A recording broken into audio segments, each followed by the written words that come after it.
Hello guys, welcome back to my YouTube channel. So guys, KA ಇಂದ ಒಂದು big update ಏನಪ್ಪಾ ಅಂತಂದರೆ ಒಂದು ಗುಡ್ ನ್ಯೂಸ್ ಅಂತಲೇ ಹೇಳ್ಬೋದು ಎಲ್ಲ ಅಭ್ಯರ್ಥಿಗಳಿಗೆ. ಸೊ ಬಹು ನಿರೀಕ್ಷಿತ ನೇಮಕಾತಿಯನ್ನು ಬಿಡುಗಡೆ ಮಾಡಿದ್ದಾರೆ KA ಇಂದ ಅಫಿಷಿಯಲ್ ಆಗಿ. ಸೊ ತುಂಬ ಅಭ್ಯರ್ಥಿಗಳು ಈ ಒಂದು ನೇಮಕಾತಿಗೋಸ್ಕರ ಆತುರದಿಂದ ಕಾಯ್ತಾ ಇದ್ರು. ಸೊ ಈ ಒಂದು ನೇಮಕಾತಿ ಯಾವಾಗ ಬಿಡುಗಡೆ ಮಾಡ್ತಾರೆ ಅಂತ ಹೇಳ್ಬಿಟ್ಟು ತುಂಬ ಅಭ್ಯರ್ಥಿಗಳು ಕಮೆಂಟಲ್ಲೂ ಕೇಳ್ತಾ ಇದ್ರು. ಸೊ ಫೈನಲಿ ಈಗ ಅಫಿಷಿಯಲ್ ಆಗಿ KA ಇಂದ ಈ ಒಂದು ನೇಮಕಾತಿ ಅಧಿಸೂಚನೆಯನ್ನು ಬಿಡುಗಡೆ ಮಾಡಿದ್ದಾರೆ. ಹಾಗಾದರೆ ಈ ಒಂದು ನೇಮಕಾತಿ ಅಧಿಸೂಚನೆ ಯಾವುದು ಅಂತ ನೋಡೋದಾದರೆ, ಸೊ ಗೈಸ್, KA ಇಂದ FDA ಹಾಗೂ SDA ಹುದ್ದೆಗಳಿಗೆ ನೇಮಕಾತಿ ಅಧಿಸೂಚನೆಯನ್ನು ಬಿಡುಗಡೆ ಮಾಡಿದ್ದಾರೆ. ಹಾಗೆ ಅರ್ಜಿ ಸಲ್ಲಿಸಲು ಲಿಂಕ್ ಕೂಡ ಬಿಡುಗಡೆ ಮಾಡಿದ್ದಾರೆ. ಸೊ ಈ ಒಂದು ವಿಡಿಯೋದಲ್ಲಿ ಅರ್ಜಿಯನ್ನು ಹೇಗೆ ಸಲ್ಲಿಸಬೇಕು, ಎಷ್ಟು ಹುದ್ದೆಗಳಿಗೆ ಒಂದು ನೇಮಕಾತಿ ಅಧಿಸೂಚನೆಯನ್ನು ಬಿಡುಗಡೆ ಮಾಡಿದ್ದಾರೆ, ಯಾವ್ಯಾವ ಹುದ್ದೆಗಳಿಗೆ, ಅದೇ ರೀತಿ ಅರ್ಜಿನ ಹೇಗೆ ಸಲ್ಲಿಸಬೇಕು ಫ್ರಮ್ ಸ್ಟಾರ್ಟಿಂಗ್ ಟು ಎಂಡ್ ಪ್ರತಿಯೊಂದು ಮಾಹಿತಿಯನ್ನು ಈ ಒಂದು ವಿಡಿಯೋದಲ್ಲಿ ತಿಳಿಸ್ಕೊಡ್ತಾ ಇದ್ದೀನಿ. ವಿಡಿಯೋನ ಸ್ಕಿಪ್ ಮಾಡಬೇಡಿ, ಕಂಪ್ಲೀಟಾಗಿ ವಾಚ್ ಮಾಡಿ. ಹಾಗೆ ಯಾರೆಲ್ಲ ಅಭ್ಯರ್ಥಿಗಳು ಈ ಒಂದು ನೇಮಕಾತಿಗೋಸ್ಕರ ಆತುರದಿಂದ ಕಾಯ್ತಾ ಇದ್ರಿ, ಹಾಗೆ ಪ್ರಿಪ್ರೇಷನ್ ಕೂಡ ಮಾಡ್ತಾ ಇದ್ರಿ, ಸೊ ಫೈನಲಿ ನೋಡಿ ಈ ಒಂದು ನೇಮಕಾತಿ ಅಫಿಷಿಯಲ್ ಆಗಿ ಬಿಡುಗಡೆ ಮಾಡಿದ್ದಾರೆ. Don't miss this chance. Okay, so ಇದನ್ನು ಮಾತ್ರ ಯಾವುದೇ ಕಾರಣಕ್ಕೂ ಕಳ್ಕೊಬೇಡಿ. ಸೊ ನೇಮಕಾತಿ ಬಿಟ್ಟಿದ್ದಾರೆ, ಆಲ್ರೆಡಿ ಲಿಂಕು ಕೂಡ ಬಿಟ್ಟಿದ್ದಾರೆ. ತಕ್ಷಣ ಅಪ್ಲೈ ಮಾಡಿ, ಲಾಸ್ಟ್ ತನಕ ಕಾಯ್ಕೊಂಡು ಕುತ್ಕೊಬೇಡಿ. ಓಕೆ, ಸೊ ಹೇಗೆ ಅಪ್ಲೈ ಮಾಡಬೇಕು, ಮನೆಯಲ್ಲೇ ಕುತ್ಕೊಂಡು ನಿಮ್ಮ ಲ್ಯಾಪ್ಟಾಪಲ್ಲಿ ನಿಮ್ಮ ಸಿಸ್ಟಮಲ್ಲಿ ಕುತ್ಕೊಂಡು ಹೇಗೆ ನೀವು ಈ ಒಂದು ಅರ್ಜಿನ ಸಲ್ಲಿಸ್ಬೋದು ಅನ್ನೋದ್ರ ಬಗ್ಗೆ ಡೀಟೇಲ್ ಆಗಿ ತಿಳಿಸ್ಕೊಡ್ತೀನಿ. ವಿಡಿಯೋನ ಸ್ಕಿಪ್ ಮಾಡಬೇಡಿ. ಬಿಫೋರ್ ದಟ್ ಯಾರೆಲ್ಲ ಇನ್ನೂ ಚಾನಲ್ನ ಸಬ್ಸ್ಕ್ರೈಬ್ ಮಾಡಿಲ್ಲ, ದಯವಿಟ್ಟು ಚಾನಲ್ನ ಫಸ್ಟ್ ಸಬ್ಸ್ಕ್ರೈಬ್ ಮಾಡ್ಕೊಳ್ಳಿ, ಲೈಕ್ ಮಾಡಿ, ಶೇರ್ ಮಾಡಿ, ಹಾಗೆ ಬೆಲ್ ಐಕಾನ್ ಕೂಡ ಪ್ರೆಸ್ ಮಾಡ್ಕೊಳ್ಳಿ. ಇದರಿಂದ ಲೇಟೆಸ್ಟ್ ಅಪ್ಡೇಟ್ಸ್ಗಳು ಏನೇ ಇದ್ರು KA related, FDA, SDA related ಪ್ರತಿಯೊಂದು ನಿಮಗೆ ಬೇಗ ರೀಚ್ ಆಗುತ್ತೆ. ಹಾಗೆ ಬೆಲ್ ಐಕಾನ್ ಕೂಡ ಪ್ರೆಸ್ ಮಾಡ್ಕೊಳ್ಳಿ, ಇಮಿಡಿಯೇಟ್ ಆಗಿ ಅದರ ನೋಟಿಫಿಕೇಶನ್ ಕೂಡ ನಿಮಗೆ ಸಿಗುತ್ತೆ. ಹಾಗೆ ನಮ್ಮ ಅಫಿಷಿಯಲ್ ಟೆಲಿಗ್ರಾಮ್ ಚಾನಲ್ ಕೂಡ ಇದೆ, ಅದು ಕೂಡ ಜಾಯಿನ್ ಮಾಡ್ಕೊಳ್ಳಿ. ಅದರಲ್ಲೂ ಅಪ್ಡೇಟ್ಸ್ನ ಕೊಡ್ತಾ ಇರ್ತೀವಿ. ಇನ್ ಸಮ್ ಟೈಮ್ ಯೂಟ್ಯೂಬಲ್ಲಿ ಹಾಕೋದು ಅಪ್ಲೋಡ್ ಮಾಡೋದು ಮಿಸ್ ಆಗಿದ್ರು ಕೂಡ ನಾವು ಟೆಲಿಗ್ರಾಮ್ ಚಾನಲಲ್ಲಿ ಕೊಡ್ತೀವಿ. ಚಾನಲ್ನ ಸಬ್ಸ್ಕ್ರೈಬ್ ಮಾಡ್ಕೊಳ್ಳಿ, ಎರಡೂ ಚಾನಲ್ನ. ಓಕೆ, ಸೊ ಹಾಗಾದರೆ ಬನ್ನಿ ವಿಡಿಯೋನ ಸ್ಟಾರ್ಟ್ ಮಾಡೋಣ. ಬಿಫೋರ್ ದಟ್ ನಾನು ಡೀಟೇಲ್ ಆಗಿ ಒಂದು ನೋಟಿಫಿಕೇಶನ್ನ ನಿಮಗೆ ಒಂದು ರಿವ್ಯೂ ಕೊಡ್ತೀನಿ, ಯಾವ ರೀತಿ ಇದೆ, ಎಷ್ಟು ಹುದ್ದೆಗಳಿದ್ದಾವೆ ಅನ್ನೋದ್ರ ಬಗ್ಗೆ. ಸೊ ನೋಡಿ ಗೈಸ್, ರೀಸೆಂಟಾಗಿ ಇದನ್ನು ಬಿಡುಗಡೆ ಮಾಡಿರ್ತಾರೆ KA ಇಂದ. ಸೊ ಇಲ್ಲಿ ನೋಡ್ಬೋದು FDA, SDA ನೇಮಕಾತಿ ಅಧಿಸೂಚನೆಯನ್ನು ಬಿಡುಗಡೆ ಮಾಡಿದ್ದಾರೆ. KA 19ನೇ ತಾರೀಕು ನಿನ್ನೆ ಬಿಡುಗಡೆ ಮಾಡಿದ್ದಾರೆ. ಸೊ ಇದು ಡೀಟೇಲ್ ಆಗಿ ನಾನು ಲಿಂಕ್ ಓಪನ್ ಮಾಡಿದ್ದೀನಿ. ಇದರ ಲಿಂಕನ್ನು ಡಿಸ್ಕ್ರಿಪ್ಷನಲ್ಲೂ ಕೂಡ ಕೊಟ್ಟಿದ್ದಾರೆ, ಅಲ್ಲೂ ಕೂಡ ನೀವು ಚೆಕ್ ಮಾಡ್ಬೋದು. ಸೊ ನೋಡ್ಬೋದು, ಕರ್ನಾಟಕ ಪರೀಕ್ಷಾ ಪ್ರಾಧಿಕಾರ ಅಧಿಸೂಚನೆ. ಕರ್ನಾಟಕ ಪರೀಕ್ಷಾ ಪ್ರಾಧಿಕಾರ ಉಳಿಕೆ ಮೂಲ ವೃಂದದಲ್ಲಿ ಖಾಲಿ ಇರುವ ಗ್ರೂಪ್ C ವೃಂದದ ನೇರ ನೇಮಕಾತಿ ಹುದ್ದೆಗಳನ್ನು ಸ್ಪರ್ಧಾತ್ಮಕ ಪರೀಕ್ಷೆ ಮೂಲಕ ಭರ್ತಿ ಮಾಡಲು ಅರ್ಹ ಅಭ್ಯರ್ಥಿಗಳಿಂದ ಕರ್ನಾಟಕ ಪರೀಕ್ಷಾ ಪ್ರಾಧಿಕಾರವು ಆನ್ಲೈನ್ ಮೂಲಕ ಅರ್ಜಿಗಳನ್ನು ಆಹ್ವಾನಿಸಿದೆ. ಸೊ ಹಾಗೆ ಇಲ್ಲೂ ಕೂಡ ನೀವು ಚೆಕ್ ಮಾಡ್ಬೋದು, ನೇಮಕಾತಿಯಲ್ಲಿ ಹೋಗ್ಬಿಟ್ಟು ಇಲ್ಲಿ ಚೆಕ್ ಮಾಡ್ಬೋದು. ಸೊ ಅದೇ ರೀತಿ ಇಲ್ಲಿ ನೋಡಿ, ಆನ್ಲೈನ್ ಅರ್ಜಿ ಸಲ್ಲಿಕೆ ಲಿಂಕ್ ಕೂಡ ಕೊಟ್ಟಿದ್ದಾರೆ. FDA, SDA ನೇಮಕಾತಿ ಅಧಿಸೂಚನೆ ಕೊಟ್ಟಿದ್ದಾರೆ. ಸೊ ಇದರಲ್ಲಿ ಇದು ಏನಪ್ಪ ಅಂದರೆ ಉಳಿಕೆ ಮೂಲ ವೃಂದದ ಅಭ್ಯರ್ಥಿಗಳಿಗೆ ಇದು ಕೊಟ್ಟಿರ್ತಾರೆ. ಓಕೆ, ಸೊ ಇನ್ ಕೇಸ್ ನಿಮಗೆ ಇಲ್ಲಿ ಡೌಟ್ ಇದ್ದರೆ ಇಲ್ಲೂ ಕೂಡ ನೀವು ನೋಡ್ಕೋಬೋದು. ಸೊ ಇಲ್ಲಿ ಕೊಟ್ಟಿದ್ದಾರೆ ನೋಡಿ. ಓಕೆ, FDA, SDA ನೇಮಕಾತಿ ಅಧಿಸೂಚನೆ ಅದು ಕೊಟ್ಟಿದ್ದಾರೆ ಇಲ್ಲಿ. ಓಕೆ, ಇಲ್ಲಿ ಚೆಕ್ ಮಾಡ್ಕೋಬೋದು. ಅದೇ ರೀತಿ ನಾನು ತೋರಿಸ್ದಂಗೆ ಅಲ್ಲೂ ಕೂಡ ನೀವು ಚೆಕ್ ಮಾಡ್ಬೋದು. ಇಲ್ಲಿ RPC ವಿಭಾಗದ ಅಭ್ಯರ್ಥಿಗಳಿಗೆ ಒಂದು ಉಳಿಕೆ ಮೂಲ ವೃಂದ ಗ್ರೂಪ್ C ವೃಂದದವರಿಗೆ ಇದು ಆನ್ಲೈನ್ ಅರ್ಜಿ ಲಿಂಕನ್ನು ಬಿಡುಗಡೆ ಮಾಡಿದ್ದಾರೆ. ಎಷ್ಟು ಹುದ್ದೆಗಳಿದ್ದಾವೆ ಅಂತ ನೋಡೋದಾದ್ರೆ ನೋಡಿ, ಪ್ರಥಮ ದರ್ಜೆ ಸಹಾಯಕರಿಗೆ 2 ಹುದ್ದೆಗಳಿದ್ದಾವೆ. ಸೊ ಅದೇ ರೀತಿ ದ್ವಿತೀಯ ದರ್ಜೆ ಸಹಾಯಕರಿಗೆ 4 ಹುದ್ದೆಗಳಿದ್ದಾವೆ. ಒಟ್ಟು 6 ಹುದ್ದೆಗಳಿಗೆ ಒಂದು ಅಧಿಸೂಚನೆಯನ್ನು ಬಿಡುಗಡೆ ಮಾಡಿರ್ತಾರೆ. ಓಕೆ, ಸೊ ಅದೇ ರೀತಿ ಶೈಕ್ಷಣಿಕ ವಿದ್ಯಾರ್ಹತೆ ತಮ್ಮೆಲ್ಲರಿಗೂ ಗೊತ್ತೇ ಇದೆ. FDA, SDA ಹುದ್ದೆಗಳಿಗೆ ಏನು ವಿದ್ಯಾರ್ಹತೆ ಇರಬೇಕಂತ ಬಿಟ್ಟು. ಸೊ ಪ್ರಥಮ ದರ್ಜೆ ಸಹಾಯಕರಿಗೆ ಕಾನೂನು ರೀತಿ ಸ್ಥಾಪಿಸಲ್ಪಟ್ಟ ವಿಷಯದಲ್ಲಿ ಪದವಿ ಪಡೆದಿರಬೇಕು. ಹಾಗೆ ಕೆಲವೊಂದು ಡೀಟೇಲ್ಸ್ ಕೂಡ ಕೊಟ್ಟಿದ್ದಾರೆ. ಓಕೆ, ಸೊ ಇದೆಲ್ಲ ನೀವು ಎಲಿಜಿಬಲ್ ಆಗಿರಬೇಕು. ಅದೇ ರೀತಿ ದ್ವಿತೀಯ ದರ್ಜೆ ಸಹಾಯಕರಿಗೆ PUC ಅಥವಾ ತತ್ಸಮಾನ ವಿದ್ಯಾರ್ಹತೆ ಇರಬೇಕು. ಅದೇ ರೀತಿ ಇದಕ್ಕೂ ಕೂಡ ಕೆಲವೊಂದು ಟರ್ಮ್ಸ್ ಆ್ಯಂಡ್ ಕಂಡೀಷನ್ಸ್ ಕೊಟ್ಟಿದ್ದಾರೆ, ಏನೇನು ಇರಬೇಕು ಅಂತ ಬಿಟ್ಟು. ಅದು ಕೂಡ ನೀವು ಓದ್ಕೊಳ್ಳಿ. ವಿಡಿಯೋ ಲೆಂತಿ ಆಗುತ್ತೆ, ಹಾಗಾಗಿ ನಾನು ಡೀಟೇಲ್ ಆಗಿ ಹೋಗಲ್ಲ.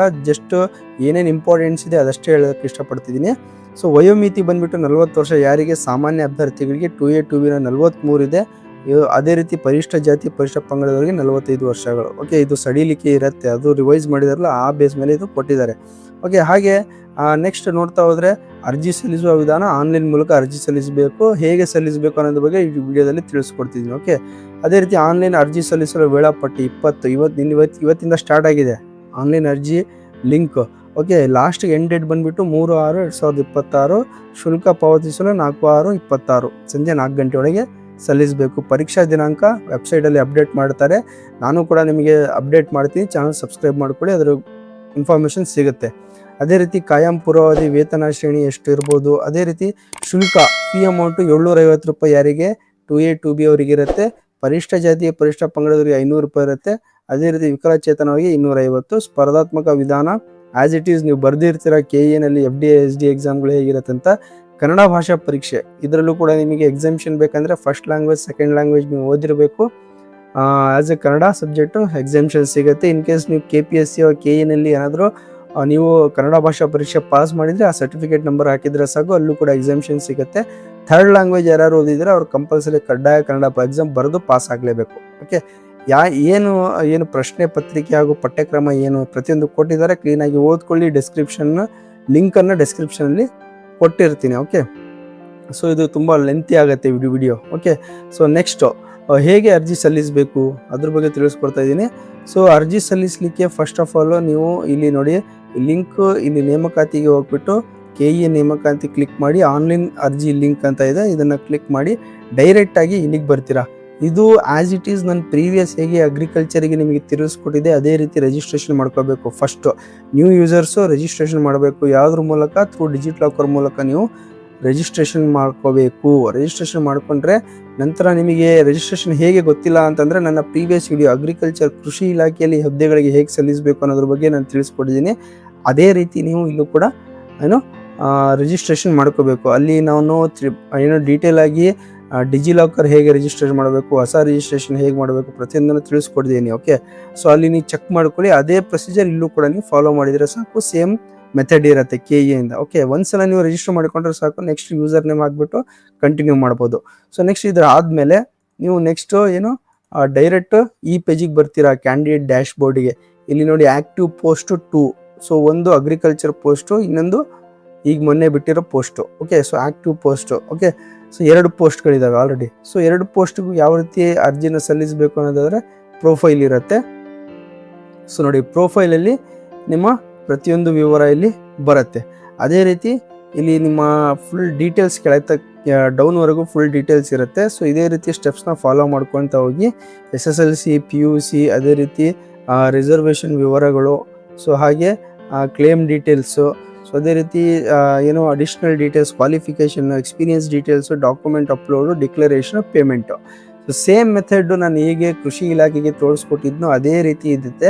ಯಾಕಂದರೆ ಇಲ್ಲಿ ಒಂದೇ ಪ್ರೊಸೀಜರ್ ಇರೋದ್ರಿಂದ ಇಲ್ಲಿ ಯಾವುದೇ ರೀತಿ ಚೇಂಜ್ ಮಾಡಿಲ್ಲ. ಜಸ್ಟ್ ಡ್ಯಾಶ್ ಬೋರ್ಡಲ್ಲಿ ಮಾತ್ರ ಇಲ್ಲಿ ನಿಮ್ಮ ಆ್ಯಕ್ಟಿವ್ ಪೋಸ್ಟ್ ಎಷ್ಟಿದ್ದಾವೆ, ಅಪ್ಲೈಡ್ ಪೋಸ್ಟ್ ಎಷ್ಟಿದ್ದಾವೆ ಅನ್ನೋದ್ರ ಬಗ್ಗೆ ತಿಳಿಸ್ಕೊಡ್ತಾರೆ. ಓಕೆ, ಇಲ್ಲಿ ನೋಡಿ ನೀವು ಪೋಸ್ಟ್ನ ಅಪ್ಲೈ ಮಾಡ್ಬೋದು. ಅಪ್ಲೈಡ್ ಪೋಸ್ಟ್ ಇದ್ದರೆ ಯಾವ್ದು ನೀವು ಅಪ್ಲೈಡ್ ಮಾಡಿದರೆ ಇಲ್ಲಿ ಪೋಸ್ಟ್ ನಂಬರ್ ಇರುತ್ತೆ, ಡಿಪಾರ್ಟ್ಮೆಂಟ್, ಅಪ್ಲೈಡ್ ಆನ್, ಅದ್ರ ಸ್ಟೇಟಸ್, ಸಕ್ಸೆಸರ್ ಅನ್ಸಕ್ಸೆಸ್ ಎರಡೂ ಕೂಡ ಇಲ್ಲಿ ತೋರಿಸುತ್ತೆ. ಈ ಬೇಸ್ ಮೇಲೆ ನೀವು 1 by 1 ಅಪ್ಲಿಕೇಶನ್ಸ್ ಹಾಕ್ತಾ ಹೋಗಬೇಕು. ಓಕೆ, ಸೊ ಸೇಮ್ ಪ್ರೊಸೆಸ್ ಇರುತ್ತೆ. ಐ ಹೋಪ್ ನಿಮಗೆ ಇದು ಅರ್ಥ ಆಗಿದೆ ಅಂದ್ಕೊಂಡಿದ್ದೀನಿ. ಪ್ರೊಫೈಲಲ್ಲಿ ಹೋಗಿ ಡ್ಯಾಶ್ ಬೋರ್ಡ್ ಬಂದ ತಕ್ಷಣ ಪ್ರೊಫೈಲಲ್ಲಿ ಹೋಗಿ ಯಾವುದು ಡಿಜಿಲಾಕರ್ ಮೂಲಕ ನೀವು ಎಂಟ್ರ್ ಆದಮೇಲೆ ಡ್ಯಾಶ್ ಬೋರ್ಡ್ ಬರುತ್ತೆ. ಅಲ್ಲಿಂದ ಇದು 1 by 1 ಸ್ಟೆಪ್ಸ್ನ ನೀವು ಕಂಪ್ಲೀಟ್ ಮಾಡ್ತಾ ಹೋದರೆ ಲಾಸ್ಟ್ ಪೇಮೆಂಟ್ ಡೀಟೇಲ್ಸಲ್ಲಿ ಫೈನಲ್ ಸಬ್ಮಿಟ್ ಕೊಟ್ಟ ಮೇಲೆ ನಿಮ್ಮ ಅಪ್ಲಿಕೇಶನ್ ಸಕ್ಸಸ್ಫುಲ್ ಆಗುತ್ತೆ. ಓಕೆ, ಸೊ ಇದೇ ರೀತಿ ನೀವು ಪ್ರತಿಯೊಂದನ್ನು ಅಪ್ಡೇಟ್ ಮಾಡ್ತಾ ಹೋಗಬೇಕು. ಸೊ ಯಾವುದೇ ನಿಮಗೆ ಡೌಟ್ಸ್ ಇದ್ದರೆ ಕಮೆಂಟಲ್ಲಿ ತಿಳಿಸಿ, ಖಂಡಿತವಾಗಿ ತಿಳಿಸ್ಕೊಡ್ತೀನಿ. ಸೊ ಹಾಗೆ ನೋಡಿ ಇದಕ್ಕೆ ಡೇಟ್ ಬಂದುಬಿಟ್ಟು ಲಾಸ್ಟ್ ಡೇಟ್ ಬಂದುಬಿಟ್ಟು ತಮ್ಮೆಲ್ಲರಿಗೂ ತಿಳಿಸಿದಾಗೆ ಲಾಸ್ಟ್ ಡೇಟ್ ಬಂದುಬಿಟ್ಟು ನೆಕ್ಸ್ಟ್ ಮಂತ್ ಇರುತ್ತೆ. ನೆಕ್ಸ್ಟ್ ಮಂತ್ ಲಾಸ್ಟ್ ಡೇಟ್ ಇದೆ. ಸೊ ಅದ್ರ ಮುಂಚೆನೇ ಅಪ್ಲೈ ಮಾಡಿ, ಬಿಕಾಸ್ ಸರ್ವರ್ ಬ್ಯುಸಿ ಇರುತ್ತೆ. ಐ ಹೋಪ್ ನಿಮಗೆ ಇದು ಕ್ಲಿಯರ್ ಆಗಿದೆ ಅಂದ್ಕೊಂಡಿದ್ದೀನಿ. ಸೊ ಹಾಗೆ ಈ ಒಂದು ವಿಡಿಯೋನ ನಿಮ್ಮ ಫ್ರೆಂಡ್ಸ್ಗಳಿಗೂ ಶೇರ್ ಮಾಡಿ. ಯಾರೆಲ್ಲ ಅಭ್ಯರ್ಥಿಗಳು FDA SDA ನೇಮಕಾತಿಗೋಸ್ಕರ ವೇಟ್ ಮಾಡ್ತಾ ಇದ್ರು, ಫೈನಲಿ ಈಗ ರಿಲೀಸ್ ಆಗಿದೆ. ಸೊ ನಿಮ್ಮ ಫ್ರೆಂಡ್ಸ್ಗಳಿಗೂ ಶೇರ್ ಮಾಡಿ. ವಿಡಿಯೋ ಇನ್ಫಾರ್ಮೇಟಿವ್ ಅನಿಸಿದ್ರೆ ದಯವಿಟ್ಟು ಚಾನಲ್ ಲೈಕ್ ಮಾಡಿ, ಶೇರ್ ಮಾಡಿ, ಹಾಗೆ ಸಬ್ಸ್ಕ್ರೈಬ್ ಮಾಡೋದನ್ನು ಮಾತ್ರ ಮರಿಬೇಡಿ. Thank you.